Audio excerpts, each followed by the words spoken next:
studies of death and the afterlife in relation to Martinus' view of reincarnation. I don't think I have to remind you that we are living in very challenging times. There is a pandemic going on, and we know a lot of people are worried about the climate changes that is very dramatic in many areas of our life on this planet. And we also see a lot of social unrest and political unrest and problems, challenges. And in this time of kind of a world crisis, you could say that it activates a lot of fear within people.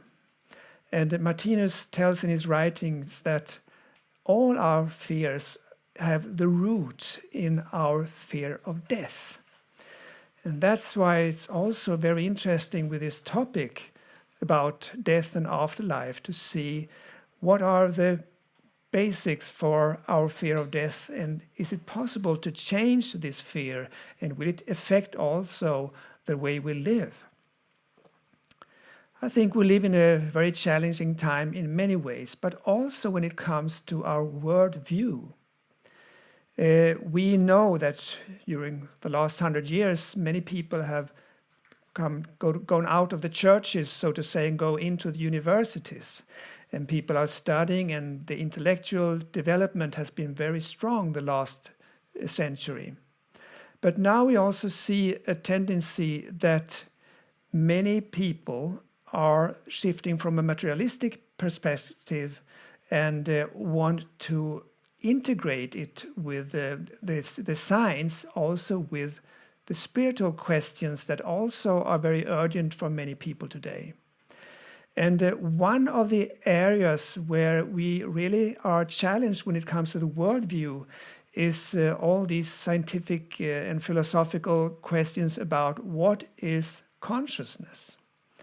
And there's one area we will start this seminar and look at, and it is this area about, is the consciousness in the brain, or is it possible that our consciousness also can experience life outside of the brain? This is kind of a tough question for many people when it comes to this worldview, and it's really also challenging this materialistic worldview. And so the question is, can we find support for a non-local consciousness? That's where I will start this lecture. Because if we really could get a scientific proof for that our consciousness survives death, and that we really could understand, if you so to say, or take it in as a truth for us, that we cannot really die, it's only the body that will die, I think that will really change a lot of the way we live our lives and the values we have in everyday life, and maybe also our moral ideals. So just think about the possibility that there will come a time in future where the fear of death is gone, where we have experienced a new life is as a kind of ongoing process independent of our physical body. And that is in fact what people that have had near-death experiences, they tell us that after those experiences, their fear of death is gone. And they talk about another realm that they have been in contact with, where they experienced a fantastic all-embracing love and forgiveness, and they felt that it activated a big change in their way of living their life, and especially the fear of death was gone after this experience. That is, nearly 100% of those who have had this experience have lost their fear of death, and that has really changed their way of living and their values. So let us go back to the question if there is a non-local consciousness and see of some of the challenges on this materialistic worldview of consciousness. And let us go back to near-death experiences. And one of the aspects that is really exciting or intriguing here at this near-death experiences is that many people report that they have had an out-of-body experience. They often can see their body from above. For instance, when they are in an operation situation and they get flatlined and they are clinically dead, then they have left their physical body and can see it from above. And I mean, if that is possible, that we can prove that they really have experienced this, that is really challenging the materialistic worldview and the view of our consciousness. And I just read this, for me, fantastic book, in Danish Efter, but in English After, by Bruce Grayson, a beautiful summary of 50 years of investigating this question and really been doing very serious studies as a scientist that Bruce have been working as a psychiatrist, but also as a scientist in this area. And it's a beautiful documentation where he really gives a lot of examples of these near-death experiences and what it means for people and how it can change our worldview. And he has a lot of examples also of these people that has been experiencing seeing their body from outside. And there is one guy, I think it was called Al, that after this operation and where he was flatlined, unconscious, he told Bruce about the surgeon. When he was operated on, right before, he said that the surgeon was standing like this, flapping his arms. And Bruce said that doesn't really sound serious, that a surgeon would stand like this, flapping the arms. And how could you have that fantasy or dream like conception of somebody operating by flapping the arms?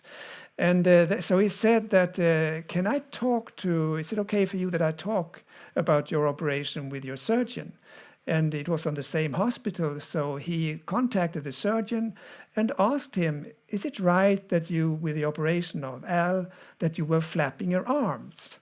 And then he said, yes, it is right, because I have the tradition of putting my hands here, because when they are sterile, I don't want to have them put them on any infectious things.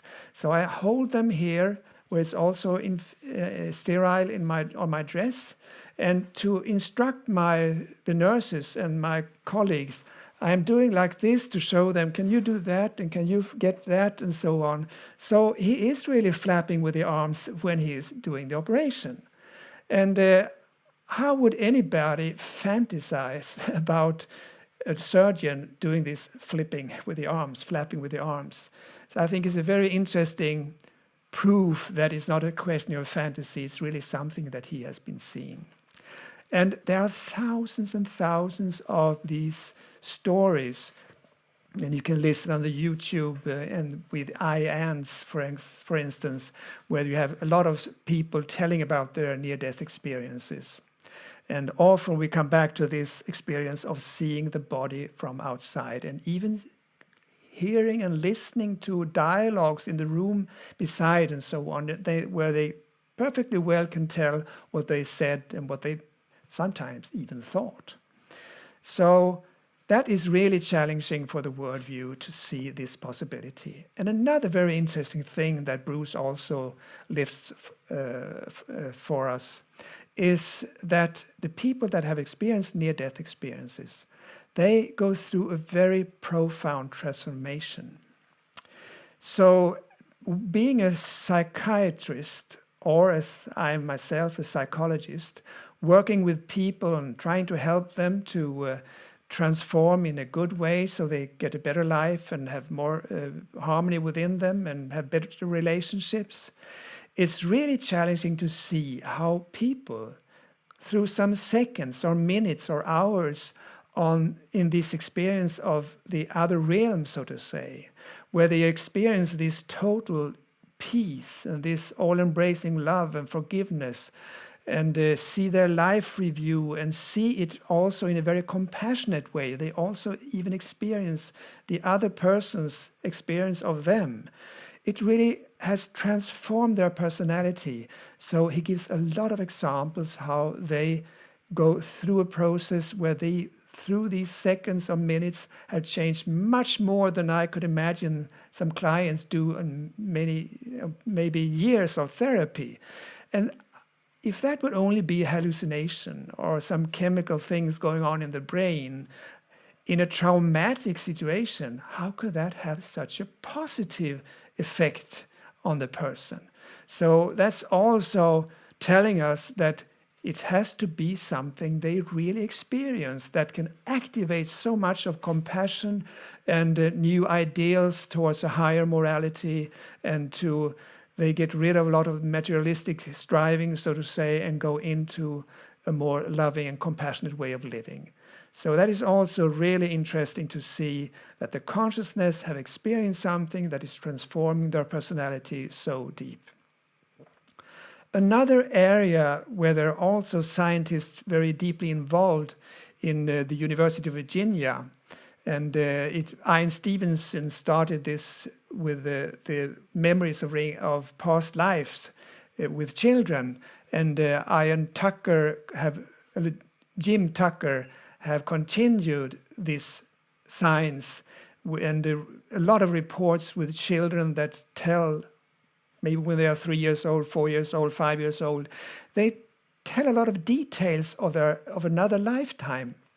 And there's one example in the book about Ryan, who as a child started to talk about and longing back to his life in Hollywood. And he didn't remember the name and so on, but the mother got a book from Hollywood and all these old movies. And they found a person suddenly that he said, "That's me." And there they started to be able to investigate if all these things, all these details he had told about Martin's life in Hollywood, if they were correct. And in fact, I think it was about 47 or 55 of these things that they could confirm. And some of the things they confirmed was also very intriguing. You could say that, for instance, he said that I died, my heart exploded when I was 61 years old. And when they had these notes and so on from his lifetime in Hollywood, I think it was there they saw that he died when he was 59. But then they had to go back and see in the birth certificate in where he was born, and they found that Ryan was right. He was 61 years old when he died. And that's also a very interesting detail. And another detail that is also, you could nearly say mind-blowing, is that when he was in the womb, when his mother went to the doctor and was confirmed that it was a baby boy in the womb, she got very sad and upset because she had been longing for a girl. And he could tell about this visit by the doctor and how they went to a cafe afterwards and with the husband, and she was crying and they were talking about it.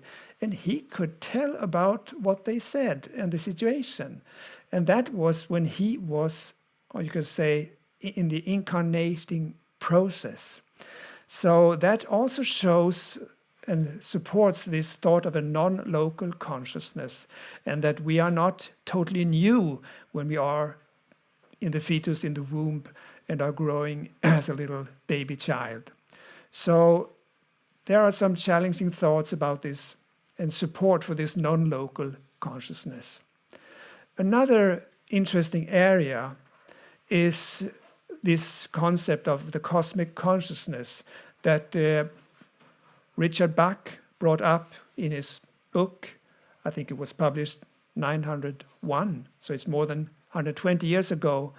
He was a psychiatrist, and he himself had this profound, deep spiritual experience that Martinus would call a cosmic glimpse, where he kind of feel a kind of blissful fire and comes into a state of ecstasy and feel that he's totally one with everything, everybody, and he feels the divine's present and that everything is good.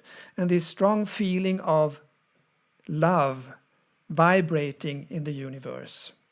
And so he was inspired of this experience and wanted to look through history and of course Jesus and Buddha and all these religious leaders, but also a lot of authors and scientists have told about similar experiences.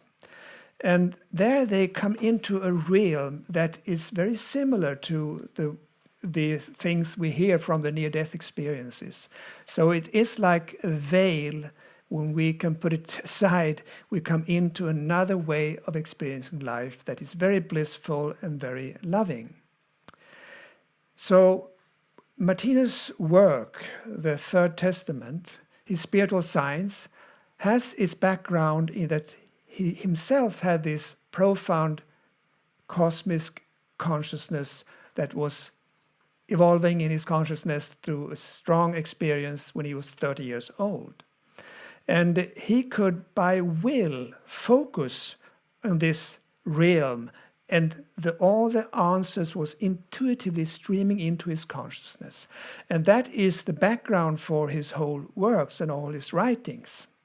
And he also says that it's not to just believe what he is saying with his experience. He says everything is present in nature. We can learn to read the spiritual principles and laws through studying nature. And he has also this example in relating to our theme for today with reincarnation. He shows us this butterfly, where you can see here. And he says here, in fact, you can see reincarnation, a new physical form. When we start as a caterpillar, and the caterpillar goes in and creates this cocoon. And in this cocoon, there is a total shift of all the molecules. All the matter is shifting over to a totally new body. So the caterpillar becomes a butterfly and is not at all similar. And then there has to be something that is organizing this shift. Something that is above matter, that can move matter. Some force is restructuring the physical matter into a totally new physical form. And that is, in fact, reincarnation in front of our eyes. And it's the same thing with all the spiritual principles. They are present here in everyday life, and we can learn to open our eyes. And that is what Martinus wants to help us with in his spiritual science. And with his intuitive consciousness, he gets all this knowledge in a way that is not formed in words, as also they say with the NDEs. And here is one of 100 symbols that are published where Martinus tries to help us to see this invisible structure behind us all. And so this is a kind of a model for our consciousness, which is much deeper and more profound than this usually have when we only have a materialistic worldview. And let us look closer to this symbol. And as we see here on the symbol, there are 3 parts. 1, 2, 3 parts. And the first one is the eternal eye. And there is no colors, there is only this white space. It is because, he says, the eternal eye that we all have as a feeling of a center, a feeling that there's something within us that is looking out the world. And we say, I go, I read, and so on. It is a divine something behind all of creation. It's the stillness behind all movement. But to be able to create, we need an ability to create an experience. And that's the second part of this model, this symbol, where we could see that stillness or eternity is transforming into time and space and our consciousness and our physical body. And here, this is so important part of the spiritual science, where we could see that here are all the laws, the principles for all of creation immanent in this part of the symbol.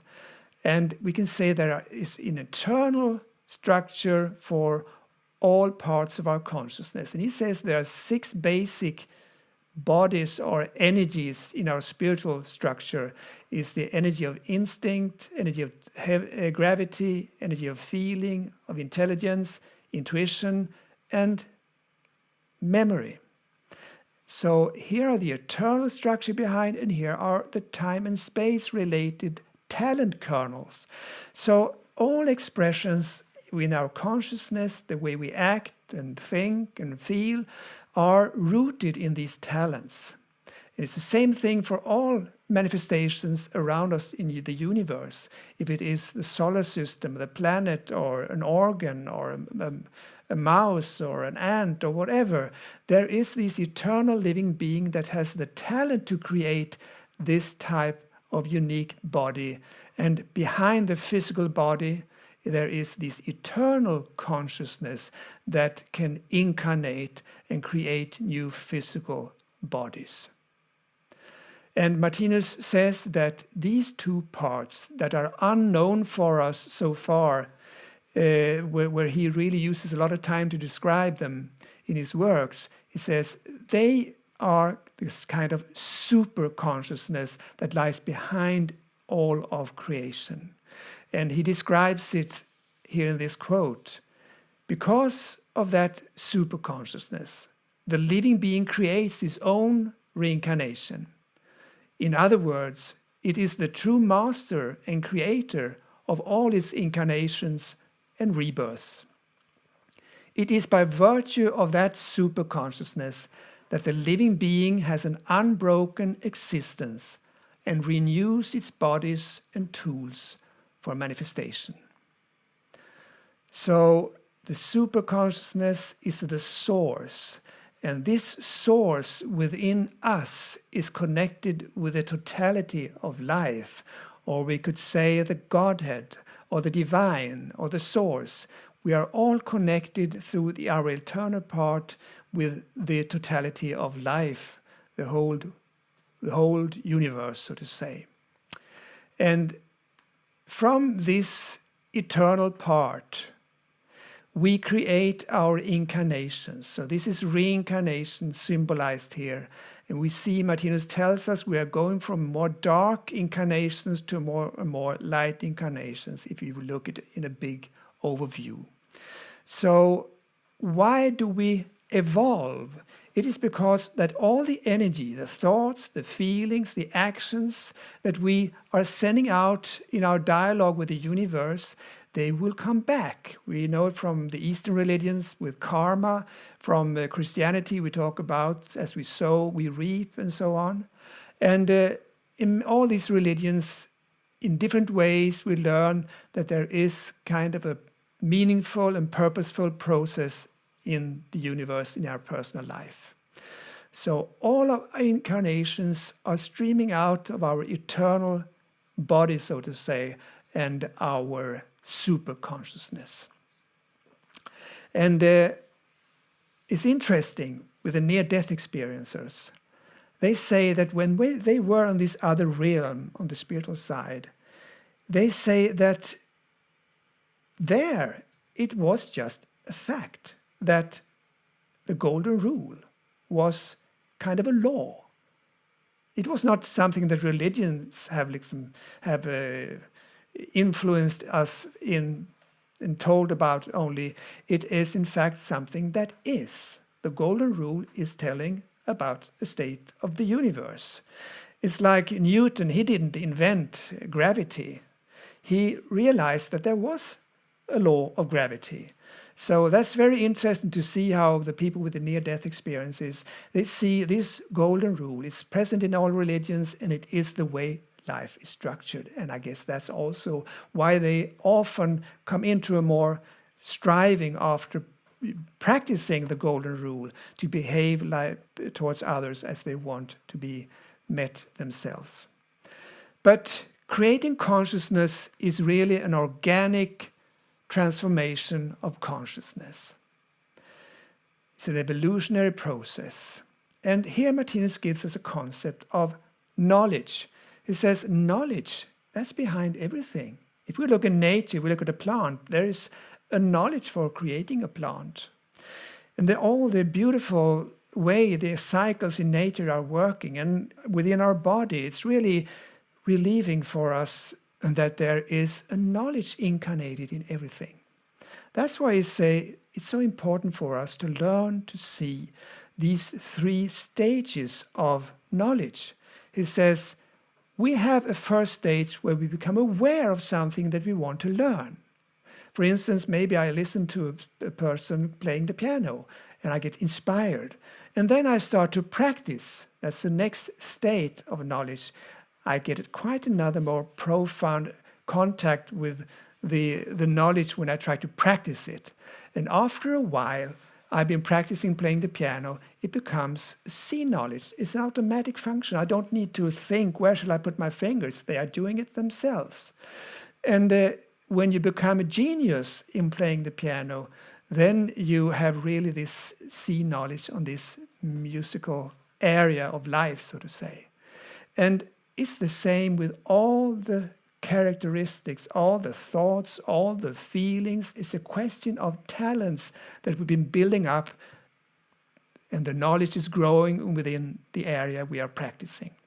So if you look at evolution, you can see that it is a question of gaining knowledge on area after area and after area.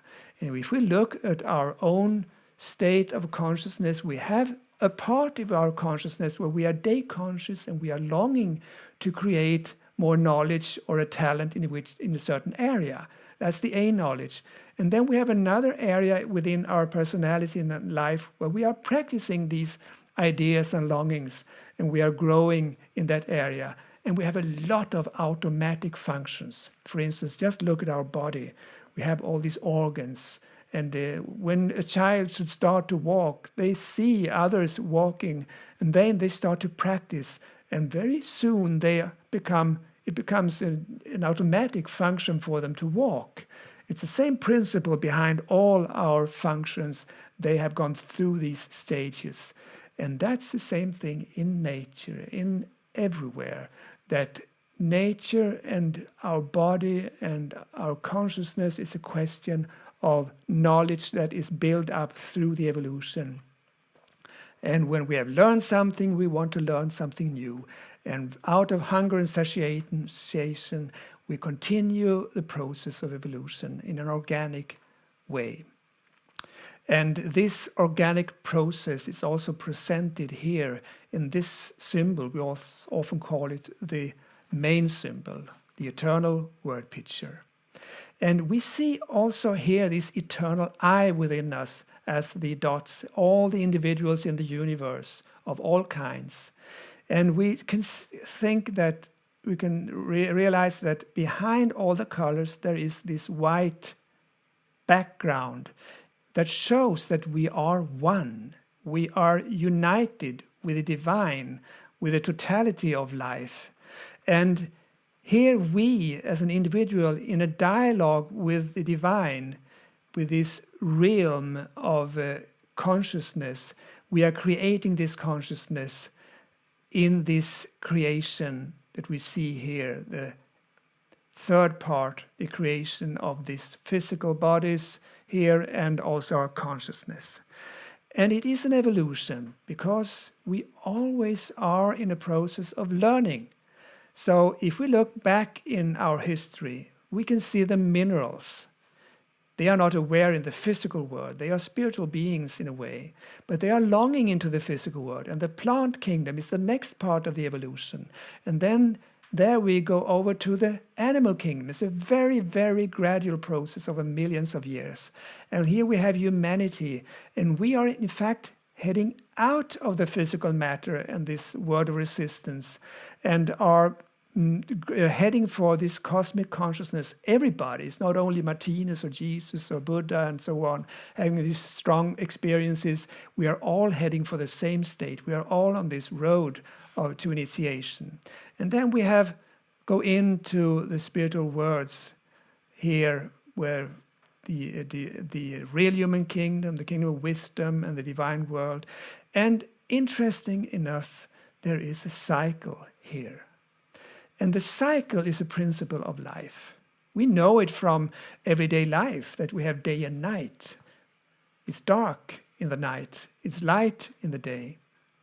And we know it, or we are studying to know it, learning to see that it's also with reincarnation. We know it also from here in this part of the world, from the year. We have winter and we have summer. It's more light and more darkness. But in the reincarnation process, it's kind of, from our perspective, a little bit upside down, in that sense that when we are incarnated in the physical world, we are in the darkness, we are in matter, we are in challenges, we are in suffering. But when we go into the other side, as we say, the spiritual sides, when we are disconnected, we are into the light. So that's also a dialogue in lifetimes between the physical world, in the resistance and darkness, and then into the light. And then he shows that there's a much bigger cycle of millions and millions of years, as we told here about the big evolution. And it's a spiral cycle. So we go into matter again after enormous times, and on a higher level and a higher level, it's an eternal process with this spiral cycle.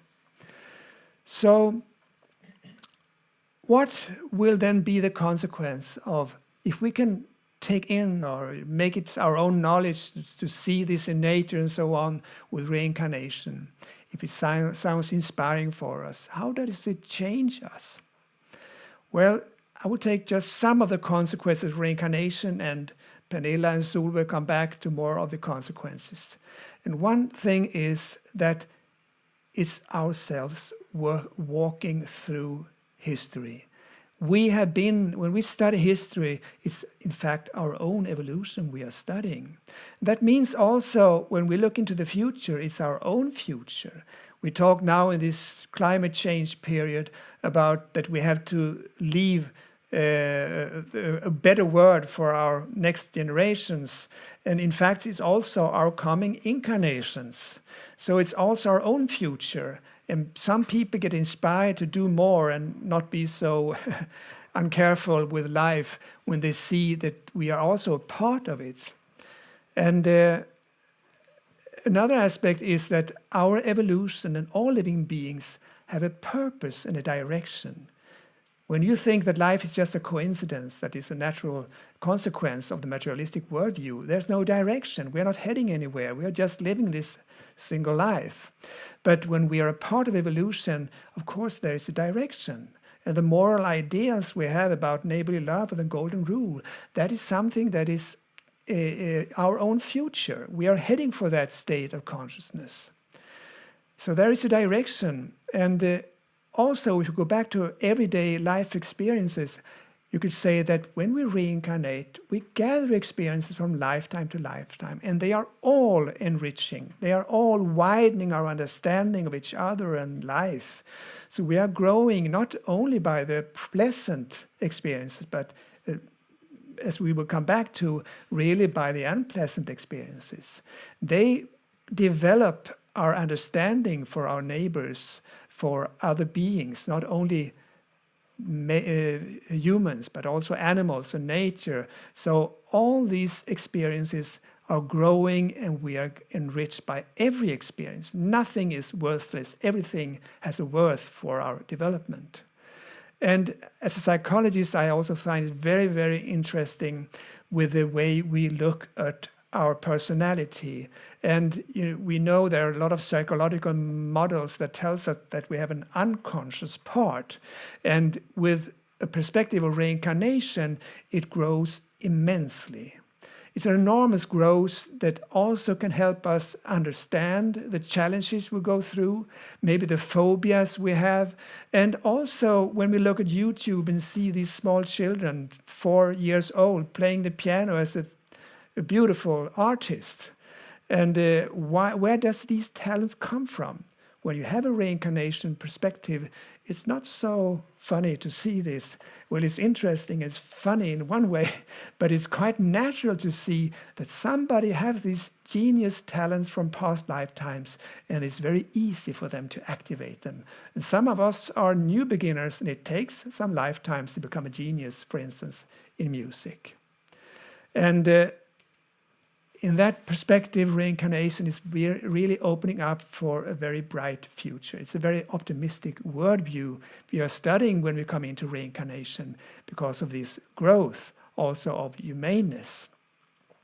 And Martinus also states in one of his books, number 2 of Livets Bow, where he says, imagine how things would be if reincarnation or rebirth were not an actual fact. How could there even ever be any justice? That is to say, absolute equality for all living beings in the universe.